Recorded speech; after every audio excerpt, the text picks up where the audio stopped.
Hai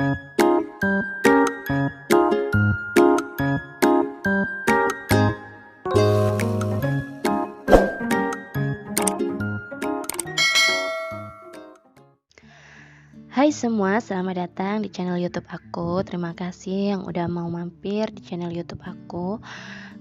Untuk kali ini mungkin agak sedikit melenceng dari tema-tema sebelumnya. Karena sebelumnya aku mungkin bahas tentang keseharian atau aktivitas sekolah gitu. Kali ini aku mau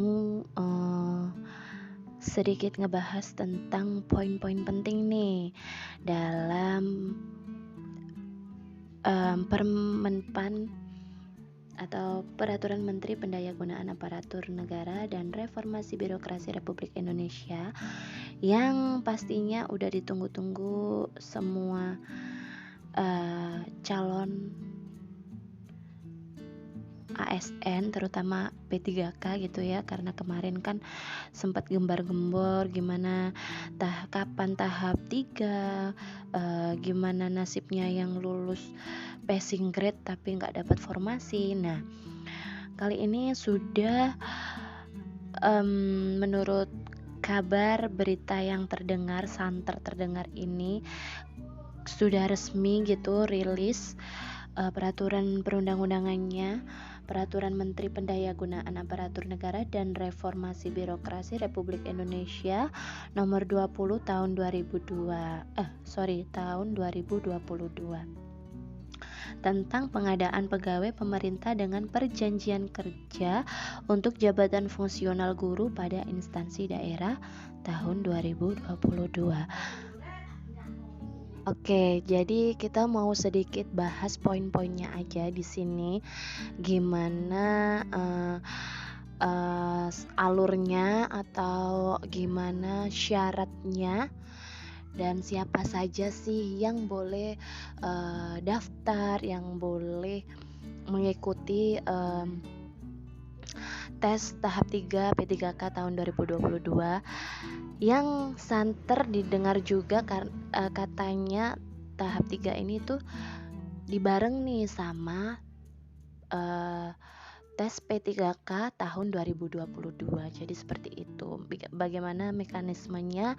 Coba kita langsung lihat aja di poin yang bikin banyak orang bertanya-tanya, berasumsi banyak hal dan banyak banget yang yang bertanya-tanya gitu tentang poin ini. Oke, kita coba langsung ke poin yang pertama.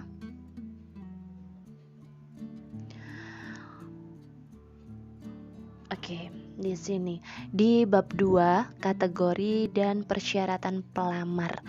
Jadi di sini dalam pasal 4 itu menerangkan bahwa pelamar yang dapat melamar sebagai P3K jabatan fungsional guru pada instansi daerah tahun 2022 terdiri atas kategori A pelamar prioritas dan B pelamar umum.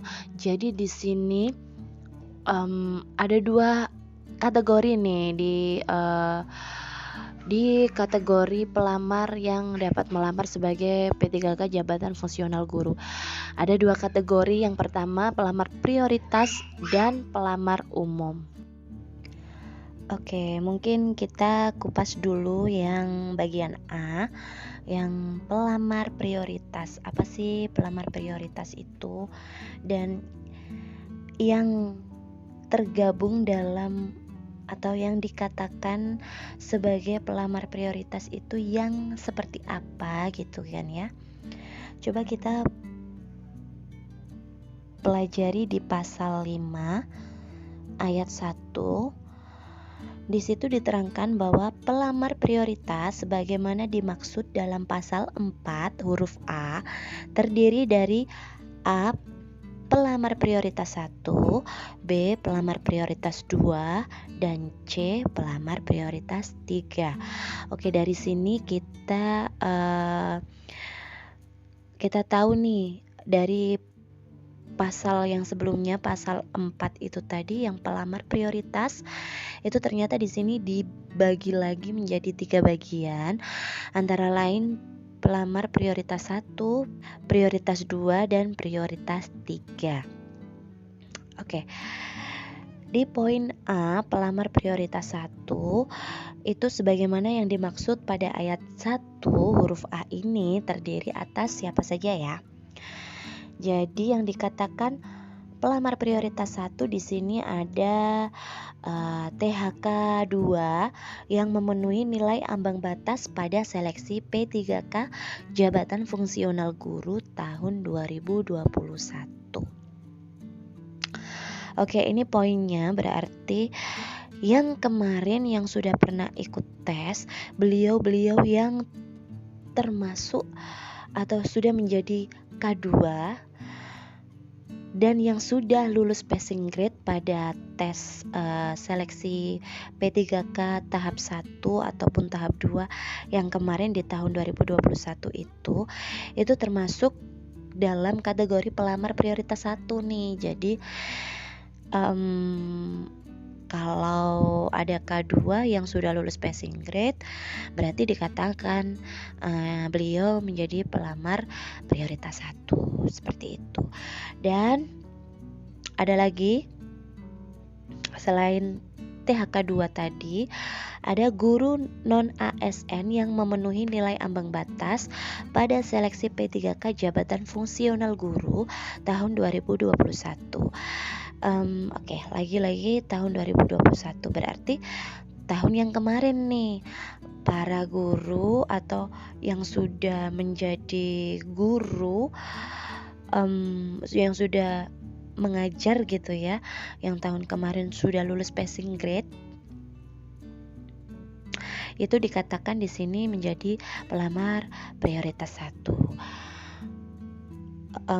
Oke. Dan untuk yang bagian C, lulusan PPG yang memenuhi nilai ambang batas pada seleksi P3K Jabatan Fungsional Guru tahun 2021. Jadi yang kemarin yang lulusan PPG yang sudah mengikuti tes, dan otomatis kalau lulusan PPG pasti nilainya up dong ya, pasti langsung maksimal.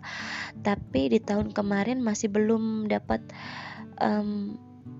tempat nih, belum dapat formasi gitu kan ya, mungkin kalah di ranking atau ya seperti itu, atau mungkin dia belum beruntung gitu ya istilahnya. Itu termasuk pelamar prioritas 1 juga. Dan untuk yang di poin D, ini guru swasta yang memenuhi nilai ambang batas pada seleksi P3K Jabatan Fungsional Guru tahun 2021. Ini artinya berarti yang kemarin juga yang ikut tes dan lulus passing grade, tapi dari guru swasta bukan negeri ya. Jadi guru dari sekolah swasta yang sudah lulus passing grade, dia juga termasuk pelamar prioritas 1.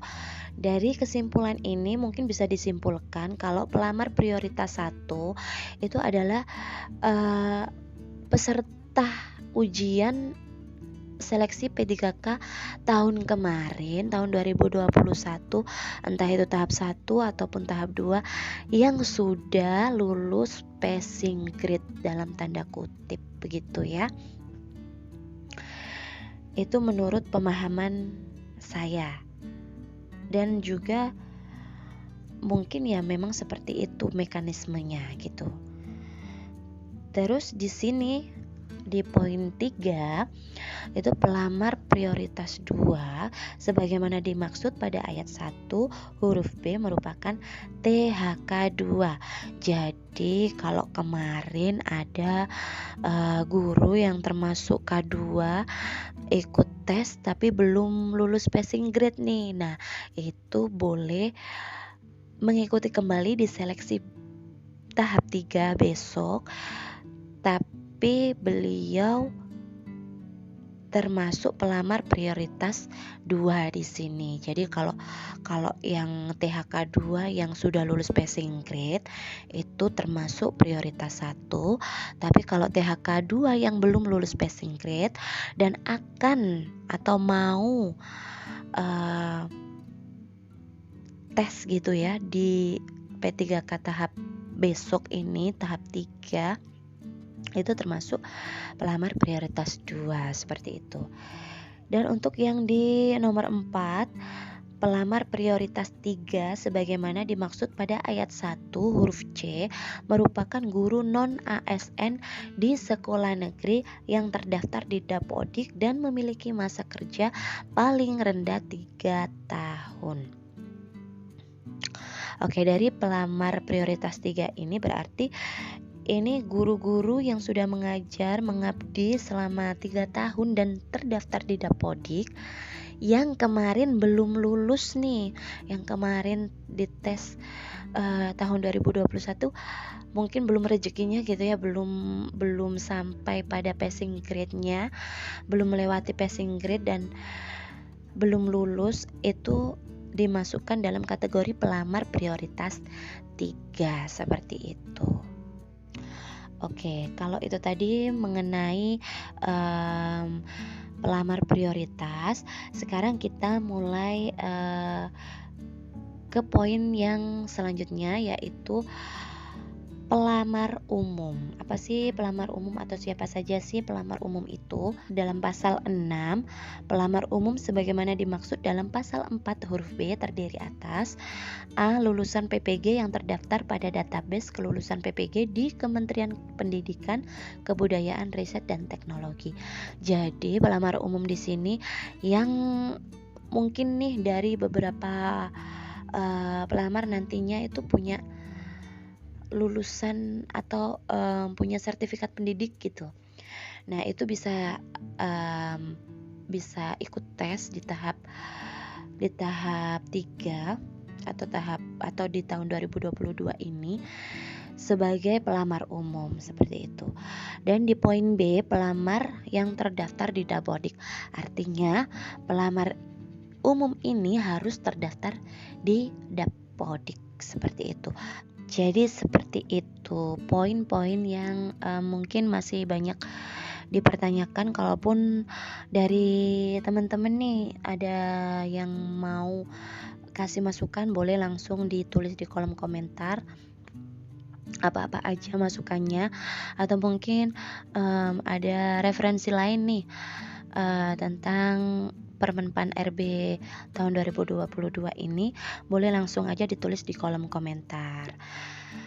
Oke, mungkin pembahasan dari poin-poin yang cukup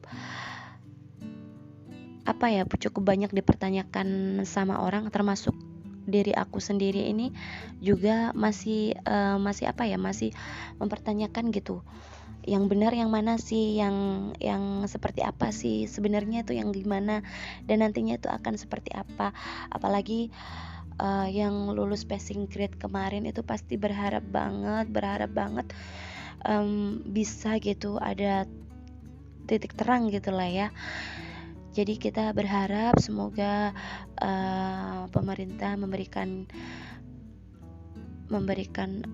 jalan yang terbaik untuk kita semua. Jadi kita tetap berdoa, berusaha, semoga kita bisa menjadi ASN di tahun 2022 ini, ASN P3K. Semangat buat teman-teman semuanya. Jangan lupa like, share, komen, dan yang pastinya subscribe channel YouTube aku supaya aku bisa kasih informasi yang lebih bermanfaat buat kita semuanya. Jangan lupa juga share informasi ini ke media sosial yang kalian punya. Terima kasih semuanya. Next time aku akan membahas mengenai poin-poin apa saja yang menjadi syarat umum dalam melamar tes P3K tahun 2022 tahap 3. Terima kasih semuanya. Assalamualaikum warahmatullahi wabarakatuh.